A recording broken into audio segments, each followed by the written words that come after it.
Hello, I'm Stephen Cole, and welcome to Season 2 of the Answers Project podcast from CGTN Europe, where we try to find the answers, or at least make sense of, some of the trickiest questions facing us in this increasingly complicated world. We've got access to some of the best brains on the planet to see if they can help shed light on some of the most pressing ethical, scientific, geopolitical, and philosophical quandaries. And I'm joined by wonderful Mari Beveridge, who's going to help me unravel this week's question. Mari, what are we asking this week? This week, Stephen, we are asking, can we ever beat poverty? As ever on the Answers Project, we only address the big issues. It's a huge question. I imagine the answer is not going to be simple. And why did you choose this question? A couple of reasons. We've been talking about poverty for a long time, and it still hasn't been resolved. And it feels like that there should be a way that we can resolve it. But also, the last 2 years of the pandemic have really undone a lot of the progress on poverty alleviation. So I think it's a particularly pertinent time to talk about it. OK, so where to start? And as in the best podcast, we need to define our terms. What is poverty? So the World Bank organisation is really the sort of authority on this, and they describe poverty as hunger. Poverty is a lack of shelter. Poverty is being sick and not being able to see a doctor. Poverty is not having access to school and not knowing how to read. Poverty is not having a job, is fear for the future, is living one day at a time. So that's the definition using qualitative data. What about quantitative? Can poverty be measured? Again, according to the World Bank, anyone who is living on less than $1.90 a day is living in extreme poverty. And anyone who's unable to afford basic food, clothing, healthcare, shelter, and that currently is 689 million people. As a percentage, that is 9.2% of the global population. So almost 10% of the people living in the world are classified as living in extreme poverty. It's a huge number. Do we have any details on the demographics? Who are the people behind the numbers?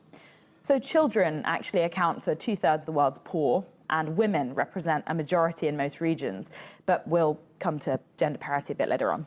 And geographically, which regions are suffering the most? In recent years, extreme poverty has become increasingly concentrated in sub-Saharan Africa. About 40% of the region's people live on less than $1.90 a day. And in the Middle East and Northern Africa, extreme poverty rates nearly doubled between 2015 and 2018, from 3.8% to 7.2%. And I presume that's the result of the crises, the wars in Syria and Yemen. Yeah, spot on. And unfortunately, since 2019, these numbers have got much, much worse as a result of another enormous issue that I mentioned earlier, the COVID-19 pandemic. It has had a catastrophic impact on global poverty alleviation efforts. So how far has the pandemic taken us back? Well, to explain its impact, I want to go to our first guest, Achim Steiner, the administrator of the United Nations Development Programme. Well, I think in a generic and global sense, you can say without any hesitation that it is a major setback. Depending on where you live and what country you belong to and what kind of social protection systems were able to be mobilized, the impact on poverty has been differential. Now, clearly in the low-income countries across the world, where very little social protection exists, we have seen massive increase in poverty, also in extreme poverty. The numbers going well beyond 100 million people who have already been thrown back into poverty. In Latin America and the Caribbean, for example, UNDP recently published a new human development report for the region, and we estimate that the setback has really taken us back 13 years to the year 2008, when we last saw these kinds of poverty levels. Well, that's very bad news. 13 years of progress undone by the pandemic. Yeah, it's really, really shocking. And according to the World Bank report on projected poverty impacts of COVID-19, between 71 to 100 million people are being pushed into poverty just as a result of this crisis, with the majority of the new extreme poor being found in South Asian and sub-Saharan countries, where poverty rates are already really, really high. In 2021, over 143 million people slipped further into poverty. And is that on top of or including the amount of people already living in poverty? So this is in addition to. So these new poor will join the 1.3 billion people already living in some form of poverty who saw their pre-existing deprivations made worse during the pandemic. And in terms of protecting and helping the world's poor during this global crisis, how did we do on that? Well, here's Achim Steiner again. You know, historians will one day judge how badly or how well the world came together around COVID-19. I think we have to be fairly honest that in the first 6 to 12 months, and I think to many this is also understandable, I think the early experience of COVID-19 will not be remembered as one of the great moments where the world acted rationally and with wisdom, but rather in reflex, under pressure, and obviously to some extent even in panic mode. The impact of COVID-19 has been the hardest on people who, for generations, have lacked equal access to public goods and services, quality healthcare systems, and strong social protection. So it makes it harder to cope with any shocks. And that multi-generational poverty is known as the cycle of poverty. Is that right? Yeah, so poverty is often described as a trap. For someone to get out of poverty, they need opportunities like education, they need clean water, medical facilities, and financial resources. And without these basic elements, poverty becomes a cycle, as you say, from one generation to the next. Well, that makes sense. If families are too poor to send their children to school, their children will have a very difficult time trying to earn an income when they grow up. And if a community lacks clean water, women will spend their day gathering water instead of working, instead of bringing in money. If medical facilities are far away, a parent loses income every time they take a sick child to the doctor. Absolutely. It all has a sort of knock-on effect. And bringing all those factors back into the issue of COVID, I imagine the measures imposed to limit the spread of the pandemic have pushed the poor further, deeper into poverty. The informal economy, which enables many people in poverty to survive, was, I suppose, virtually shut down in many countries for months. Yeah, you're absolutely right. On this, I want to go to another guest who I spoke to about jobs in relation to poverty. His name is Guy Ryder. He's the Director General of the International Labour Organization. And he oversaw a report that was released in 2021, which looked at how the recovery process is likely to go throughout 2022. Well, 2020 was the biggest crisis in the world of work in modern times. To give you some sort of comparison, the impact on jobs and incomes was about 4 times greater than in the financial crisis of 2008-2009. Looked at that way, we're digging ourselves out of quite a deep hole, I'm afraid. And what the report we're launching today looks at is how the recovery process is likely to go. And looking forward from here to the end of next year, the end of 2022, I think the message is that the recovery, though important, will be incomplete. We won't be back to where we started from. But perhaps even more important than that is the unevenness of this recovery.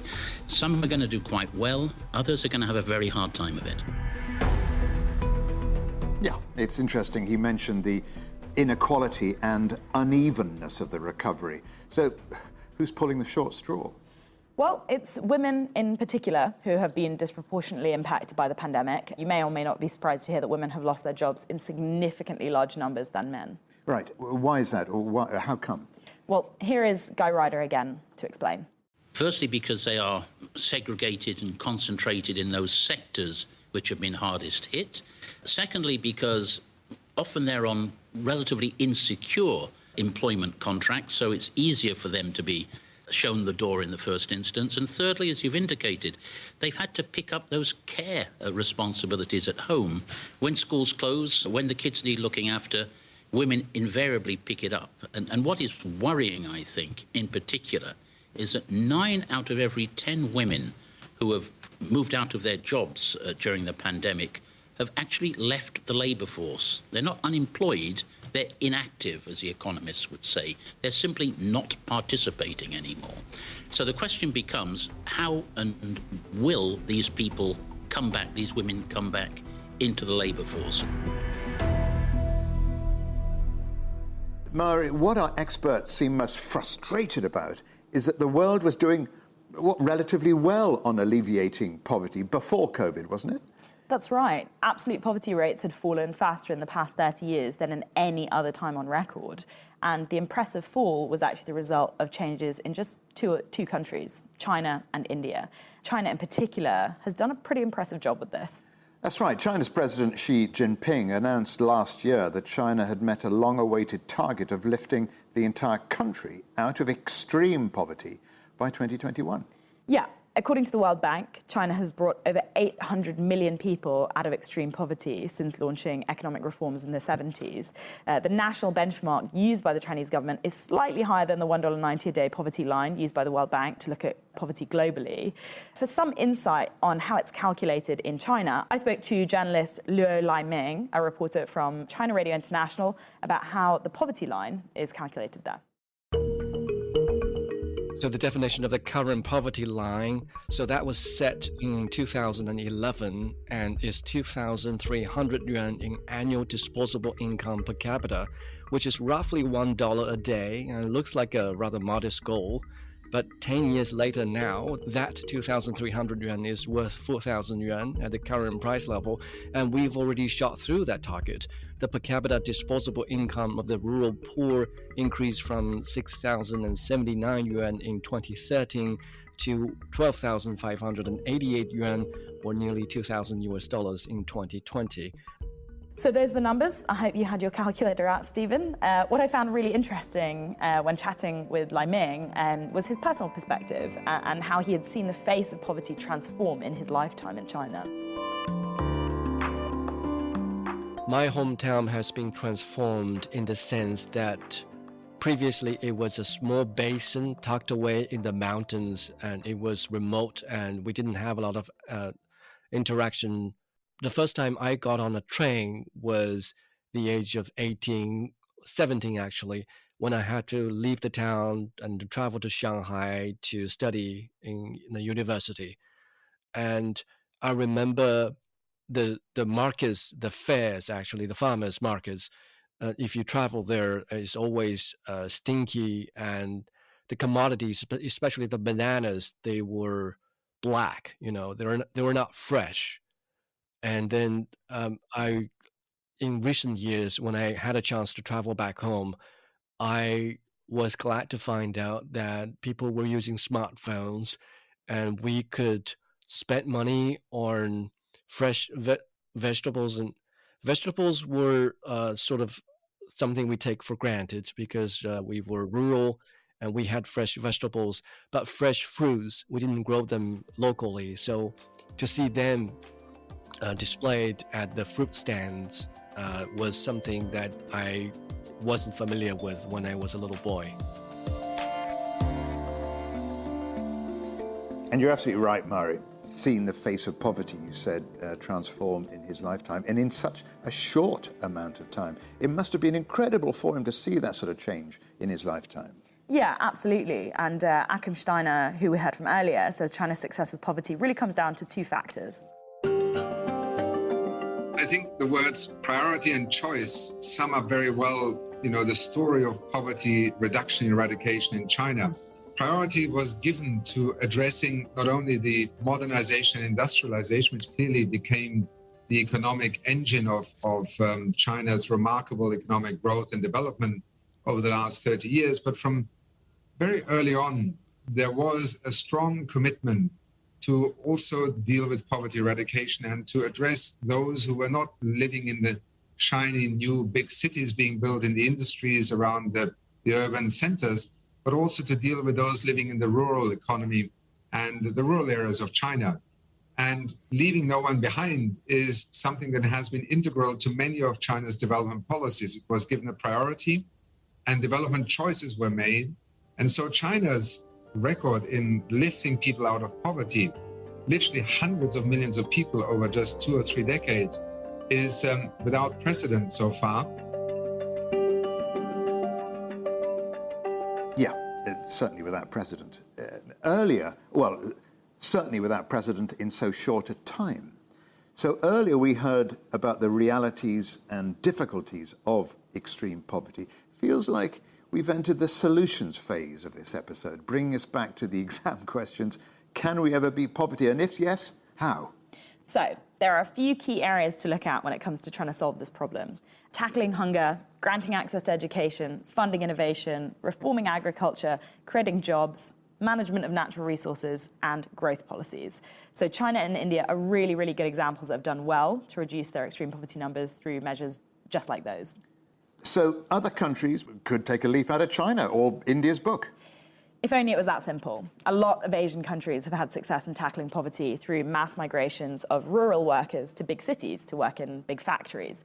But there just aren't really the same opportunities in parts of sub-Saharan Africa where almost half of the world's poor live. And why is that? There's a number of reasons. Even though poverty numbers are dropping, the population has boomed and will continue to. And there is just a lack of infrastructure, a lack of public transport. The transport links aren't great. And there's limited access to essential services. So what can be done? We've already heard how we can't afford to leave poorer countries behind. No, and that's exactly what Guy Ryder, who we heard from earlier, was saying. He says that we need to look at the issue of fiscal space. He explained that the $16 trillion that the IMF, the International Monetary Fund, tells us was spent by governments worldwide to deal with the economic and social fallout of the pandemic, he says it's been spent by rich countries on rich countries. Here he is again.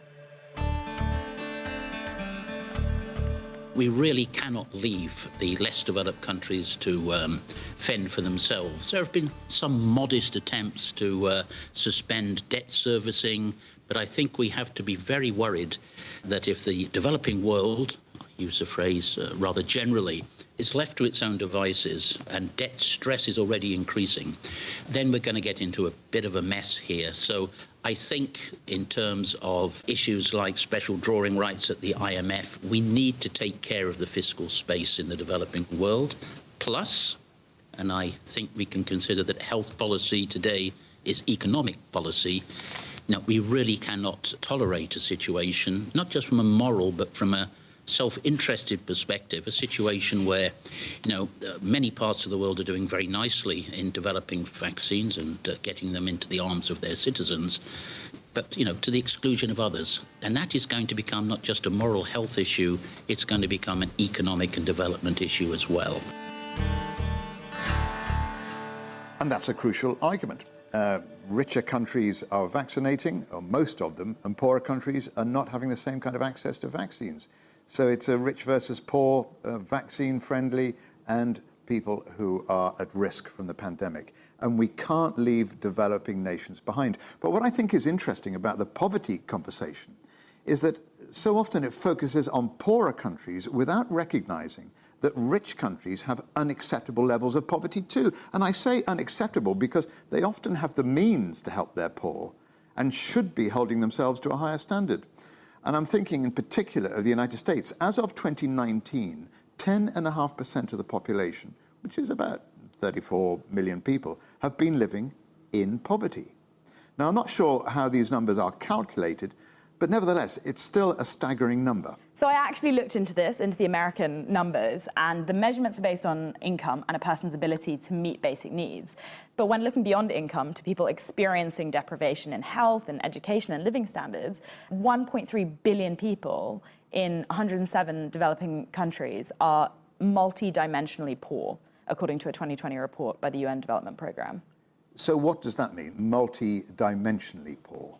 So multidimensional poverty acknowledges that poverty isn't always just about income. Sometimes a person's income might be above the poverty line, but their family has no electricity, no access to a proper toilet, no clean drinking water, and no one in the family has completed a certain amount of years at school. I think it's around 6 years. I think it's important, Murray, to acknowledge that poverty is such a nuanced issue, and there are so many variables, like access to food and water. Yeah, hunger is a huge part of this conversation that a lot of our guests kept bringing up. And unsurprisingly, a significant battle to be won in the fight against extreme poverty. Here I'd like to bring in our next guest. He's the Deputy Executive Director of the World Food Programme, Amir Mahmoud Abdullah. Hunger is, in principle, probably one of the world's most solvable problems. It's one of the world's largest problems, but it's the most solvable. But to attain it, you need to remove so many of the drivers. The conflict and climate crisis they are really drivers that can't necessarily be solved by an input of food assistance and food assistance alone. So we have to work together with many other actors. Key amongst these are political actors who can hopefully create the conditions for peaceful and political resolutions to climate, to the crises, to the climate crisis. It struck me, Mari, that he said it's one of the world's most solvable problems, but also one of the largest. So how can that be? It's really complicated, as we've heard. In October, David Beasley, the head of the UN Food Agency, tweeted a sort of tongue-in-cheek congratulations to the Tesla founder Elon Musk for reportedly earning $36 billion in a single day. He said, a sixth of your one-day increase would save 42 million lives that are knocking on famine's door. And Elon Musk replied, if the World Food Programme can describe on this Twitter thread exactly how $6 billion will solve world hunger, I will sell Tesla stocks right now and do it. And did he? Unfortunately, no. Beasley did invite Musk to meet anywhere, and he said Earth or space, to discuss the potential donation, but Musk has gone silent on this. But I think he's trying to make the point that you can't just throw money at a situation to solve it, though I would argue $6 billion would help. It certainly would. I certainly think, too, that large donations should go towards long-term solutions that address, as always, the root causes of both famine and hunger. For example, teaching farmers better techniques, encouraging people to grow crops to sell, making sure countries have a stronger social safety net to meet food needs in times of crises. Yeah, it's a great point. Teach a man to fish, etc. Now, you've raised the issue of climate change there, maybe without even meaning to. It's something that the World Food Programme's Ahmed Mahmoud Abdullah, who we heard from earlier, also raised as an important part of the poverty debate.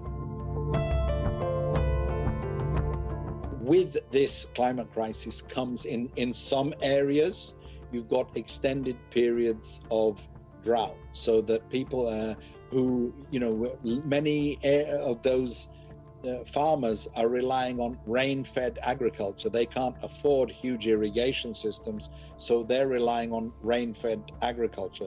The drought comes, the rains stop, then they lose their crops. We saw this happen in southern Madagascar recently, which has been pushed into famine. That's one of the few which was not conflict-driven. That was purely climate. Then you've also got the other side of the coin, is that you suddenly get rainstorms and floods that wash away crops or wash away the soil that was needed for the next season's crop. So he's saying it's not always conflict that's driving poverty. Climate is an enormous driver, set to get worse, and the best way to tackle these issues is with science, is with innovation. Yeah, and innovation is how we're beating COVID, and I'm sure it's how we'll beat poverty. I agree. And on the subject of innovation, here is someone who will definitely agree with you. I spoke to the world's first ever chief scientist of the Food and Agriculture Organization of the United Nations, Ismahan El-Wafi.